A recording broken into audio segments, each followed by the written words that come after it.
시청자 여러분 안녕하십니까. 벌써 이제 6월 27일 차정을 막 넘겼습니다. 지금부터 심야 방송을 시작하겠습니다. 이번에는요, 이번까지 요즘 메시지 전쟁이 지금 벌어졌어요. 바로 누구냐? 장보이는 이준석 대표입니다. 이준석 대표가 지금 현재 굉장한 위기 국면에 처해 있지 않습니까? 그래서 이준석 대표가 본인이 이제 살아남아야 되잖아요. 살아남기 위해서 지금 어떤 전략을 구사하고 있는지 제 나름대로 분석해 드리도록 하겠고요. 그 다음에 야권에서는요, 이 고민정의가 요즘 많이 움직이고 있어요. 그래서 고민정의가 지금 고민의 일단을 내놨는데 이 부분을 또 한번 정리해 드리도록 하겠습니다. 그리고 해수공무원 이 월북 여부와 관련해서 신원식 장군이죠. 삼성 장군 출신인데 지금 비례대표로 국민의 의원을 하고 있는데 신원식 의원이 문재인 대통령에 대해서 직격탄을 날리는 메시지가 나왔어요. 도대체 잠만 자고 있었냐 이거죠. 이런 문제점들을 지적하고 있어요. 이걸 한번 여러분께 정리해 드리도록 하겠고, 그 다음에 이상돈 전 의원이죠. 중앙대학 교수, 이재명의 은사입니다. 이상돈 의원이 보는 현재 민주당 그리고 이 국민의힘 상황을 정리해 드리도록 하겠습니다. 먼저요, 이 고민동 의원이 바로 어젠가요, 이상한 입장문을 내놨어요. 바로 이 새벽녘에 나는 무엇을 위해 누구를 위해 싸우고 있냐, 이러한 어떻게 보면 반성하는 글인데요. 제가 보기에는 꼭 반성이라는 보다는 반성을 하는 그런 모습을 보이면서 뭔가 투쟁하겠다고 하는 강력한 이 결기를 나타내는 것이 아니냐. 왜냐? 지금 8월 말에 본인이 당 대표직을 도전할 거냐 말 거냐 이 고민이 많다 이런 얘기를 SNS를 한번 올린 적이 있거든요. 그럴 때 그 고민의 연장선상에서 내가 당 대표로 하려면 제대로 싸울 수 있는 결기를 가져야 되는데 과연 민주당 당원들, 국민들로부터 그러한 이 투사로서의 이미지를 인정받을 것이냐. 그동안에 이제 본인이 의정활동을 하면서 한 걸 보니까 좀 미흡하다. 이러한 본인의 뭐라고 그러면 이 셀프 평가를 내보이면서 내가 투쟁할 준비가 돼 있으니 내가 투사가 되지 못하는 측면에서 당 대표는 할 수 없다. 이런 생각은 제발 하지 말아달라. 이러한 메시지를 담고 있는 것이 아닌가 생각이 됩니다. 왜냐면요, 우선 노무현 대통령을 소재로 한 초선 의원이라고 하는 이 대사에서 따왔어요. 뭐냐면 지금의 법이 잘못되었으면 법 자체로 새로 만들면 되는 거잖아. 이 대사를 옮겨왔고요. 그 다음에 현장의 노동자와 그리고 학생들을 위해 함께 싸우던 그는 이런 다짐으로 국회에 되었는데 그 안에도 해답은 묘연하다. 그러면서 이 본인이 말이죠, 이렇게 투쟁하겠다고 해서 국회의원이 됐는데 노동자 학생, 그야말로 힘없는 사람들이라고 보는 것이죠. 내가 별로 싸운 것 같지 않다는 거예요. 근데 지금부터는 좀 싸우겠다. 이런 각오를 다지는 의미로 보여지고요. 왜 그러냐면요, 살아있었어도 죽은 듯이 살아갔겠죠. 수은 중독으로 죽은 어린 노동자의 말, 이 말을 또 인용해 왔어요. 살아있었어도 죽은 듯이 살아갔겠죠. 그러면서 30년이 흘렀지만은 지금 세상은 얼마나 달라졌나. 그러면서 이런저런 생각들이 많이 들고 가슴 뛰는 곳에서 살겠다던 나는 무엇을 위해 누구를 위해 싸우고 있나 이런 얘기거든요. 그렇기 때문에 당 대표 출마를 앞두고 본인의 결기 또 이 투쟁 방향 이런 거를 염두에 두고 이런 이 메시지를 올렸다고 저는 생각이 듭니다. 그리고요, 최근에 말이죠, 계속 출마를 고민하고 있는데 지금 현재의 민주당 갖고는 안 되겠다. 그러면서 원래 민주당을 기억하고 가슴 뜨겁게 생각하고 있는데 지금의 민주당은 본인이 그렸던 그런 민주당, 과거의 그런 민주당하고는 영 다르다. 이렇게 얘기를 했거든요. 그러니까 민주당을 개혁하기 위해서는, 즉 윤석열 정부와 싸우기 위해서는 지금 민주당을 뜯어 고쳐야 되겠는데 본인이 뜯어 고칠 수 있는 능력과 그리고 이 투쟁 의지를 가지고 있다라는 점을요, 요즘 연속해서 강조하고 있는 것 같습니다. 그래서 지난 21일 날 고민 중이다. 이러한 입장을 한번 내놨고, 어제 새벽녘에 나는 누구를 위해서 싸우고 있냐? 상당히 미흡했다. 그런데 앞으로는 싸우겠다. 이러한 각오를 다진 글이다라고 저는 봅니다. 그 다음에요, 또 이제 메시지와 관련해서 요즘 굉장히 매일같이 하루에도 몇 개씩 메시지를 내놓고, 그 다음에 또 방송 출연이야 뭐 옛날부터 많이 해왔으니까요. 방송 출연도 굉장히 강하고, 또 이 발언의 수위도 높낮이가요, 어떨 때는 강하게, 어떨 때는 좀 설득조로, 고소조로 아주 다양한 전략을 구상하고 있는 사람이 이준석 대표라고 보는데요. 최근에 메시지의 내용들을 보면 우선요, 이 메시지에 굉장히 심혈을 기울여요. 그러니까 이 얘기는 결국 뭡니까? 결국 징계 문제와 관련해 가지고 여론을 좀 더 유리하게 본인 쪽으로 끌어가겠다. 그러려면 메시지밖에 지금 없잖아요. 본래 이준석 대표는 당 대표 될 적에도 SNS를 통해서 됐다. 이렇게 얘기하지 않습니까? 그런 것처럼 메시지의 선수기 때문에 본인이 굉장히 강점이 많은 메시지에 치중을 하고 있는 것 같은데, 이 메시지 내용을 보면요, 이 역사적인 사안에서부터 시작해갖고 현실적인 상황에 이르기까지 다양한 소재를 끌어들이고 있어요. 그래서 여러분들 뭐 최근에 내놓은 이준석 메시지 중에 하나가 스키피오인가요?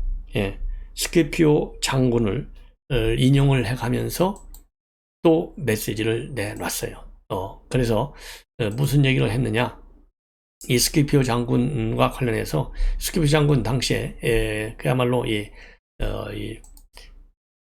전쟁에서는 이겼음에도 불구하고 결국 적들에게 밀려서 쫓겨났지 않습니까? 이거를 갖다가 빙자해서 지금 이제 본인이 지금 그렇게 굉장히 좋은 일을 많이 했는데도 불구하고 밀리고 있다. 이러한 또 이 심경을 또 표현을 했고요. 그 다음에는 갑자기 이 배현진을 믿기로 해가지고요.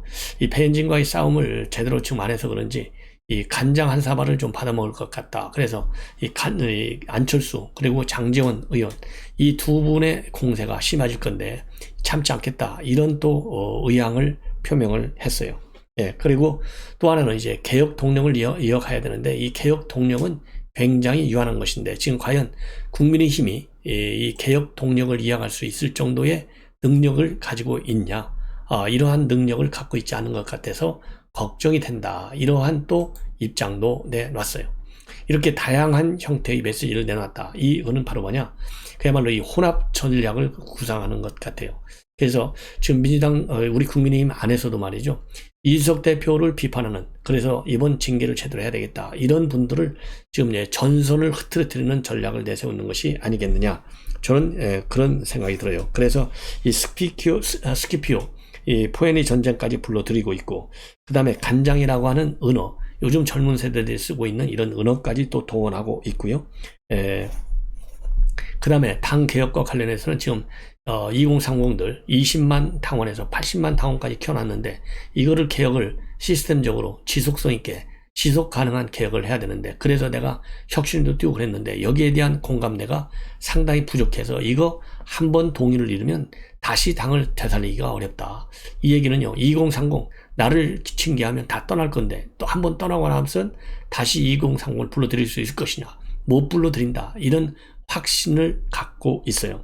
그래서 지금 이 반이준석 세력은 말하자면 무너뜨리는, 와해시키는, 혼란을 조정해서 분열시키는 이런 전략을 하고 있고요. 그리고 친이준석 계열에 대해서는 말하자면 나를 중심으로 좀 힘을 모아달라, 나를 살려달라, 이런 전략을 쓰고 있어요.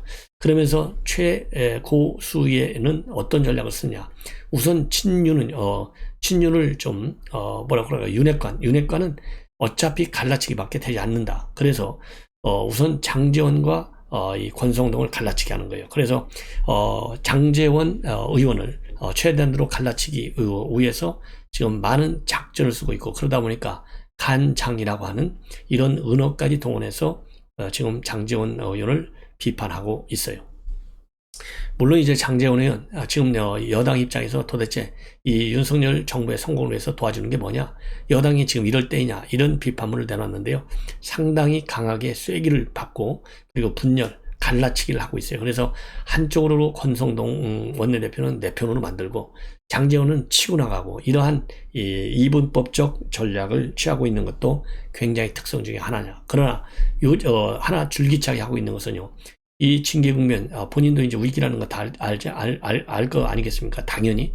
그래서 윤석열 대통령하고는 뭔가 눈에 보이게 또 보이지 않게 조력을 좀 받고 싶어 하는 거예요. 그래서 지금 비공개 회동을 했다, 또 만찬을 했다, 그리고 또 만찬을 하려는데 안 됐다, 이런 이 보도들이 지금 엇갈리는 보도들이 나오고 있는데요. 여기에 관해서 대통령실은 딱 잡아서 만찬을 한 적이 없다, 그런 회동을 가진 적이 없다, 이렇게 얘기하고 있고요. 그리고 이준석 대표는 이런 거를 갖다가 이 윤리와 연결시켜서 생각하지 말아라, 지나치게 정치적 해석을 과하는 거, 이거는 너무나 과한 해석이다, 이러면서 지금 본인이 윤석열 대통령을 만나려고 했던 것이 역작용이 불지 않도록 차단막을 치고 있는 거예요. 그래서 너무 지나치게 정치적인 해석을 하지 말라. 이 얘기는요.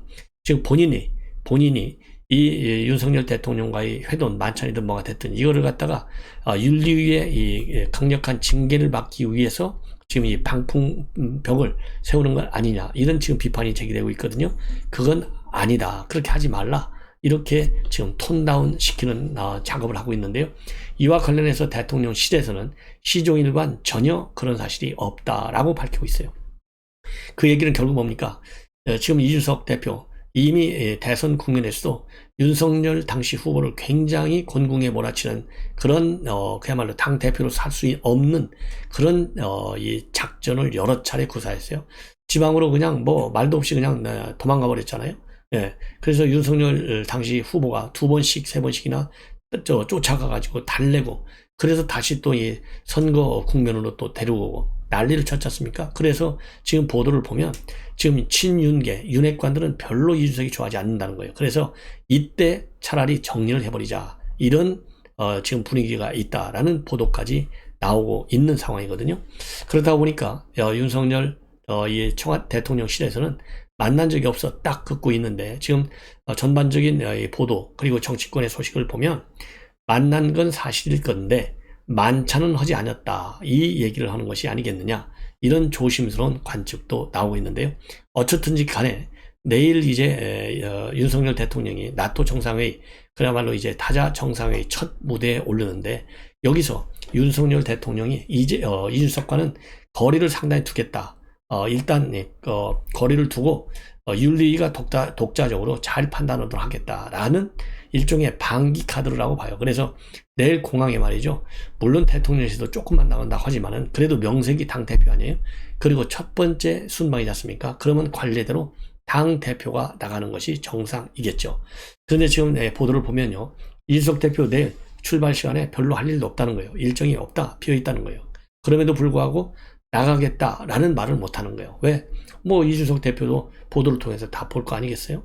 예, 바보 아니니까. 그러면 당에서 아무도 안 나가냐? 아니올시답니다. 권성동 원내대표는 그래도 처음 외유를 해외 첫 정상회담을 나가는데 당에서 아무도 안 나갈 수 없는 건 아니냐? 내가 대표로 나가겠다, 이래서 권성동 원내대표는 나가겠다는 겁니다. 그러면은 지금 만찬 여부와 관련해서 대통령실은 철저하게 부인을 하고 있죠. 그리고 그러니까 윤리위 열리기 직전에 만났고, 윤리위가 그다음에 7월 7일 열리기 전에 한번 만나고 싶어 했고, 그게 잘 안 되니까 순방을 마치고 오면 한번 그래도 만나고 싶어 하는 게 이준석 대표 측의 의견이다, 이렇게 보도가 나오는데요. 지금 대통령실의 입장의 흐름을 본다면, 그 방향성을 본다면 만날 이유가 없다. 만나면 만날수록 오히려 윤석열 대통령은 손해를 본다, 이런 판단을 할 수밖에 없는 지금 분위기인 것 같습니다. 그렇다고 본다면 결국은요, 이제 윤리위의 독자적인 판단을 지켜볼 수밖에 없어요. 결국은 그렇게 될 경우에는 이준석 대표는 이 대통령실로부터 윤석열 대통령으로부터 멀어져 가는 버림받는 카드가 될 것이 아니냐, 이런 지금 해석까지도 나오고 있습니다. 자, 그러다 보니까 말이죠, 6은일 칼럼, 여러분들 잘 아시죠? 뉴델리에 정기적으로 칼럼을 쓰고 있는데요. 지금 6은일 전 조선일보 주필의 주장을 보면 누가 흑화를 하든 묵화를 하든 이거에 개입될 필요가 없다. 여기에 이게 중요한 것이 아니고, 우선 이준석 대표를 잘라내면은 뭐 여러 가지 문제가 많지 않느냐, 이러면서 정무적인 고려를 해야 된다라는 그런, 즉 이준석을 감싸고 도는 사람들이 있는데 대표적인 분은 김기현 원내대표라는 겁니다. 자, 그런데 속아 넘어갈 게 아니다. 어차피 이준석을 지금 내치면은 국민의힘과 보수정이 젊은 층이 일단로 깨질 수도 있는데 그럴 수 없지 않느냐, 이런 정부적 고려할 여유가 있지 않다는 겁니다. 그래서 어차피 586 국자의 촛불 문화혁명에 동조하고 있는 바른미래당 계열과 그리고 촛불 미디어들을 한편으로 해서 이 사람들이 한편이 돼서 결국은 이렇게 지금 자르면 안 돼, 이준석은 보호해줘야 돼, 이러한 입장이지만은 이건 잘못됐다는 겁니다. 그래서 지금 6은일 전 논설위원 같은 경우는요, 어차피 불가피한 싸움이고 터질 건 이제 터진 상황인데 결국은 잘라내야 된다, 이러한 주장을 하고 있어요. 예. 그러면서 이 국민의힘 윤리위원장과 의원들에게 다시 한번 말하고 싶은데 내가 흑화가 되지 않도록 하라라는 이준석 으름장에 신경 쓰지 말아라 이렇게 주장을 하고 있습니다. 그리고 경찰에 대해서도요.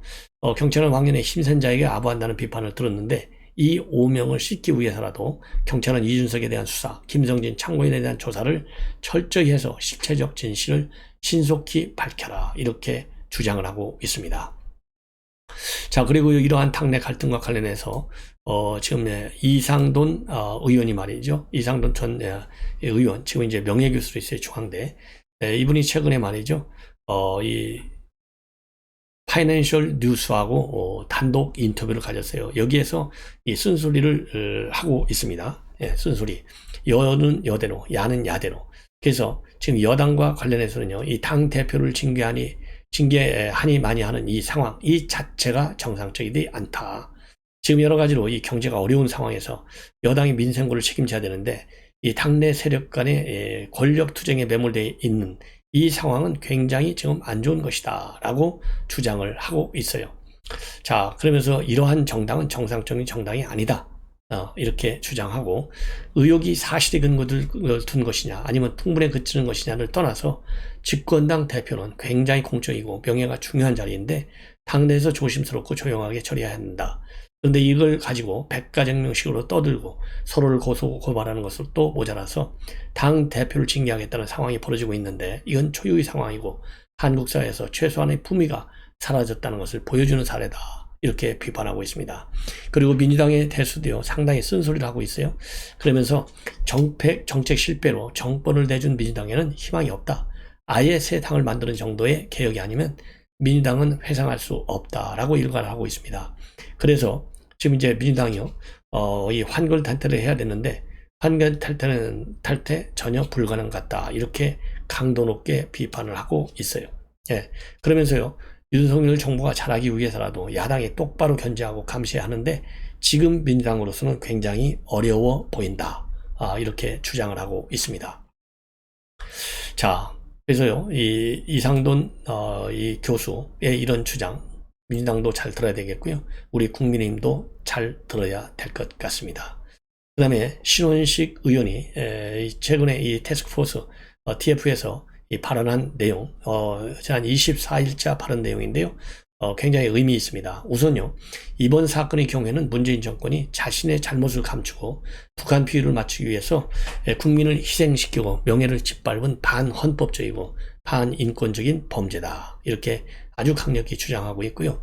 문재인 정권은 월북 몰아가기를 했는데 이것은 청와대가 감독하고 국방부와 해경이 배후를 한 것이다. 그래서 자신들이 구할 수 있는 국민의 생명을 못 구했고 특히 문재인 대통령이 아무런 조치를 하지 않고 시신이 소각된 후에도 계속 잠을 잤다. 이것을 물타기 위해서 이 어마어마한 일을 벌였다라고 비판하고 있습니다. 예. 그러면서 이 현안 회의에 이어서도요, 이 SNS에서도 또 이 비판하고 있는데요. 시종일관, 이제 이 배우와, 그 다음에 감독으로 국방부 해경은 배우, 그리고 감독은 청와대, 이렇게 비교하면서 비판을 하는데, 북한 편을 들어서 어게인 2018년, 거짓 평화쇼를 다시 하기 위해서 이런 일을 저질렀다. 예, 그러니까, 확실한 시신 소각 물타기를 했다는 겁니다. 그래서 2018년은 주제가 북한 비핵화 했다면, 2020년은 아마 종전선언을 주제로 평화쇼를 하려는 것이었다. 라고 주장을 하고요. 그리고, 뭐라 그럴까요?